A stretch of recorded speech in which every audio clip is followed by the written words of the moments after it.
Hello again, YouTube land. This is a tool review of a Milwaukee SawZAll. Now, somebody else did a video where they're comparing a Milwaukee bandsaw, or board band, I'm sorry, to a probably made in China replica.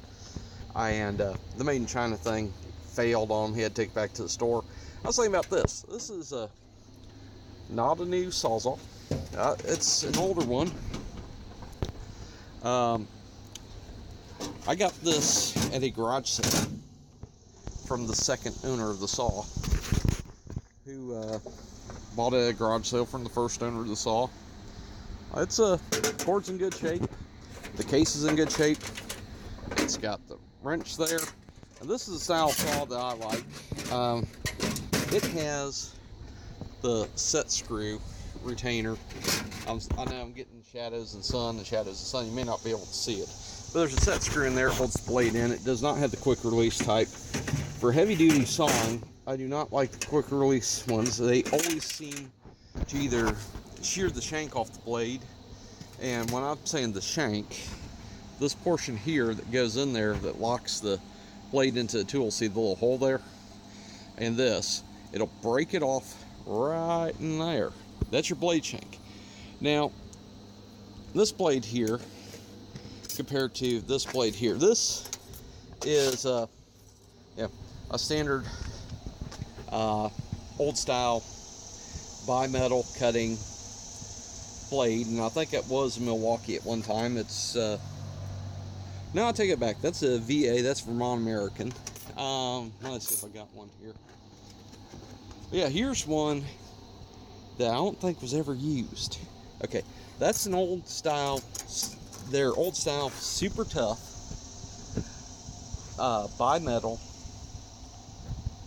and that says wood with nails. Yeah, that's just gives you an idea. But the metal blades were about that same thickness. This blade here, this is a Milwaukee, the Torch, out of my Milwaukee blade assortment here that picked up at the Rural King. That's the axe. That's the wrecker. I'm probably about out of the Torch blades, the short ones. Here's there's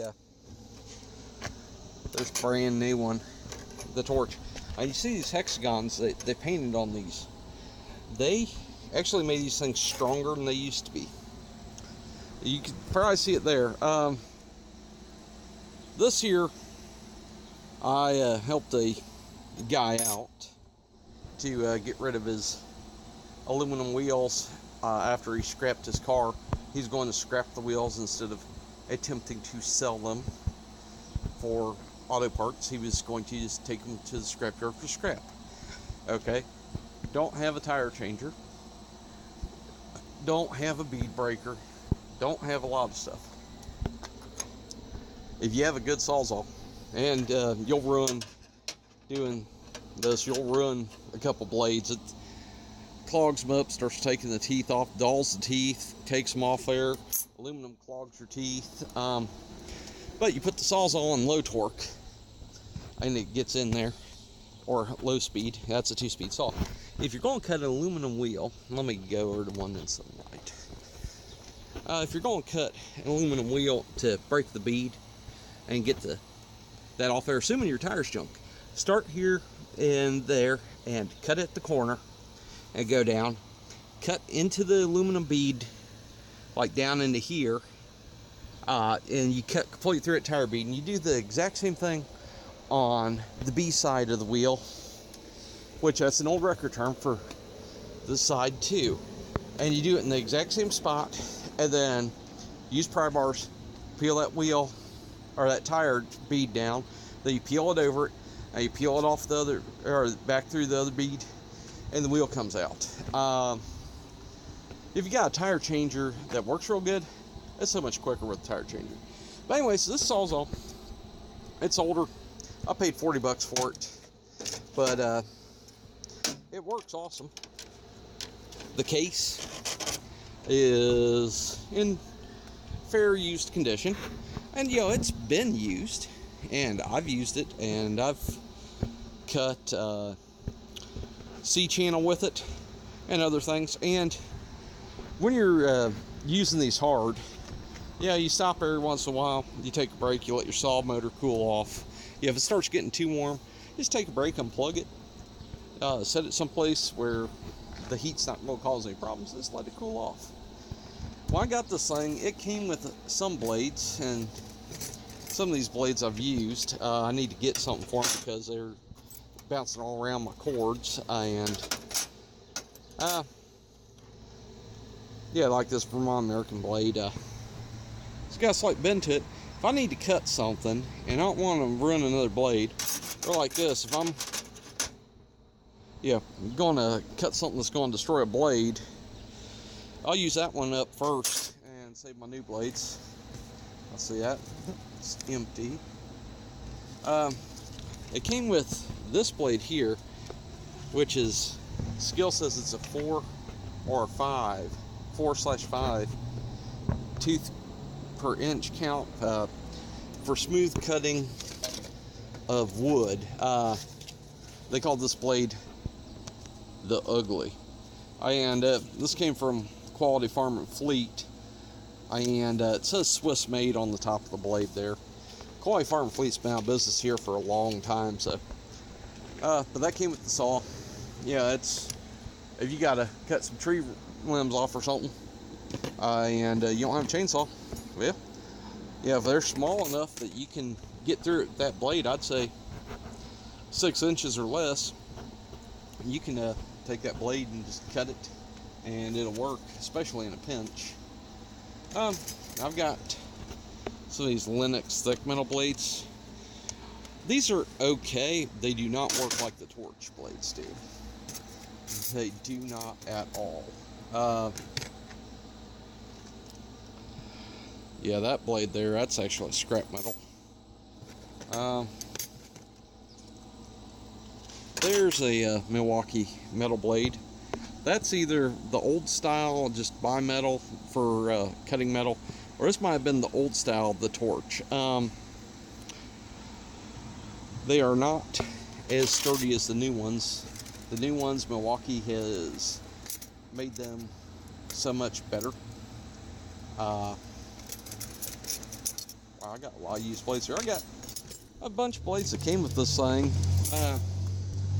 I got a replacement screw, clamp, and key. I actually bought that before I bought the SawZAll.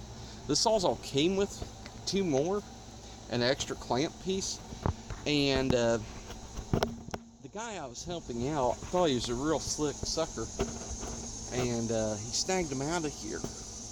Then he wanted to buy this generic SawZAll I got. It's a made by Black & Decker for Craftsman. Yes, it's a Craftsman, but it was not something Craftsman made themselves. Well, they didn't really make much themselves anyways. It takes a through bolt that has a round shank at the end, whereas these Milwaukees are threaded all the way down, and that pin is in there. Well, on the other style, the pin that retains the blade is on the end of the screw threads. So you have to just find the right one for the Black & Decker style. It may have been used on some other brands too, no telling. But anyway, so he took those, and then he wanted to buy the other saw that I told him that it needed a new pin. I loaned it to a buddy. He broke a blade and took the broken piece out and lost my pin. You know how that goes when you loan tools out. They never, well, I shouldn't say never, but a lot of times most people do not bring them back in the same condition. Now that there is a jigsaw blade that somebody's thrown in there. And this here is actually, that looks like it actually fits in the SawZAll. But that might actually be for a jigsaw too. I'm not going to keep it with me. You got blades like this here. This is still usable. It's been used and abused a bit, but if you needed rough saw some boards. I mean, it's not that far out. Sorry, YouTube laying the phone cut out on me again. Anyways, if you ever need a SawZAll and you don't use them all the time, instead of buying cheap copies, go find a good old USA made one and buy it used. I'm pretty sure I ain't got glasses. I need to get some glasses because my eyes are getting a little bit. Yep. Milwaukee Tool Corp, Bloomfield, Wisconsin, USA. Grounding required. I am pretty sure if it was made in China, it'd say China on the tag. But it doesn't. It's got a serial number, a catalog number. Catalog number on this is 6507. And it's a 4 amp, 120 volt, 60 hertz. Yeah, so you can't use it in Europe.